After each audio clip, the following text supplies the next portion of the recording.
हरियाणा की हर अपडेट के लिए बेल आइकन दबाएं और सब्सक्राइब करें STV हरियाणा न्यूज। बीजेपी प्रदेशाध्यक्ष ओपी धनखड़ से हमने खास बातचीत की, चाहे वो बड़ौदा उपचुनाव हो या जिला अध्यक्षों की नियुक्ति। क्या हुई बातचीत, सुनिए। बड़ौदा उपचुनाव को लेकर भाजपा की क्या तैयारी है और संगठन के गठन को लेकर क्या चल रहा है, यह हम जानेंगे भाजपा के प्रदेशाध्यक्ष ओम प्रकाश धनखड़ से। धनखड़ जी इस समय हमारे साथ हैं। धनखड़ जी, ये बताएं कि बड़ौदा का उपचुनाव है, भाजपा की क्या रणनीति है उसे लेकर?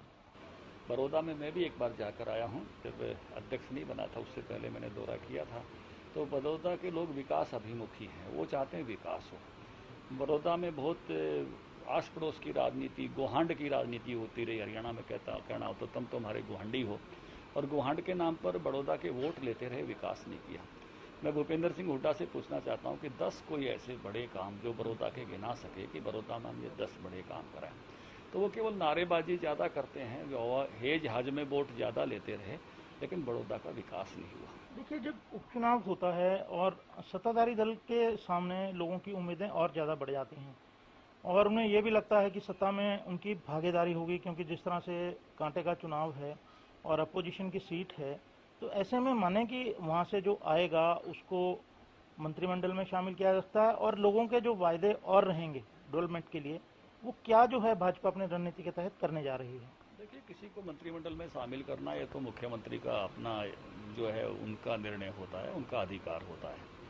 लेकिन ये बात की गारंटी मैं जरूर दे सकता हूँ भारतीय जनता पार्टी के अध्यक्ष के नाते कि वहाँ के प्रतिनिधि का मान सम्मान और वहाँ का विकास ये गजब का होने वाला है, क्योंकि खुद मुख्यमंत्री जी ने भी जाके वहाँ घोषणाएं की हैं, पहल ली है। इसलिए बड़ौदा में विकास की धारा बहेगी और निश्चित रूप से बड़ौदा का स्वरूप जो है आने वाले 4 सालों में आप बदले हुए देखेंगे। तो इस नाते से पूरा कमिटमेंट है, पार्टी का भी है, मुझे लगता है सरकार का भी है। सरकार भी तेजी के साथ वहाँ विकास करना चाहती है। धनखड़ जी, जिस तरह से विपक्ष आक्रामक है, क्योंकि जैसे मैंने कहा कि सीट बड़ौदा की अभी अपोजिशन के पास थी, और जिस तरह से संकेत भी मिल रहे हैं कि घोटालों को उठाया जाएगा, उसको कॉम्बैट करने के लिए भाजपा की क्या रणनीति है? देखिए, एक तो घोटाले जैसे शब्द भारी भरकम इस्तेमाल करने से कोई प्रभाव पड़ता है ऐसा नहीं है। विपक्ष ऐसे ही शब्दों का उपयोग कर रहा है जैसे कहीं पटाखा चला और कहीं पे वहाँ तो तोप चली है। तो क्योंकि ये खुद घोटालेबाज रहे हैं, बहुत सारे विपक्ष के लोग, आपको मालूम है, जमानत पे है, मुझे नाम लेने की जरूरत नहीं है, सब जानते हैं, अदालतों में इनकी पेशियां लगती हैं। और इसलिए जो सुधार के काम हैं उनको भी घोटाले के रूप में व्यक्त करना।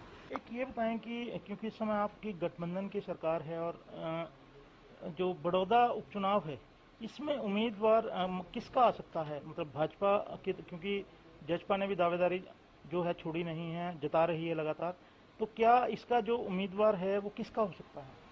देखिए, वैसे तो हमने मिलकर कोई फॉर्मल बात इस पर नहीं की है, लेकिन निश्चित रूप से मुझे लगता है कि जिस प्रकार से भाजपा वहाँ काम में लगी है, भारतीय जनता पार्टी पहल के साथ वहाँ आगे लगी है और दोनों दल कर मिलकर हम लड़ने वाले हैं।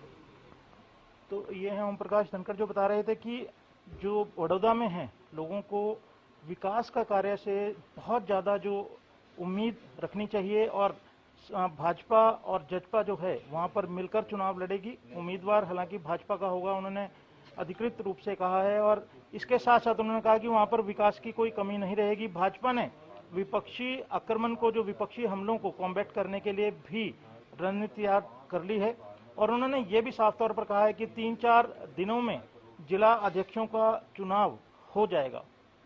हरियाणा न्यूज के लिए चंडीगढ़ से कैमरामैन संजय सिंह के साथ राकेश गुप्ता।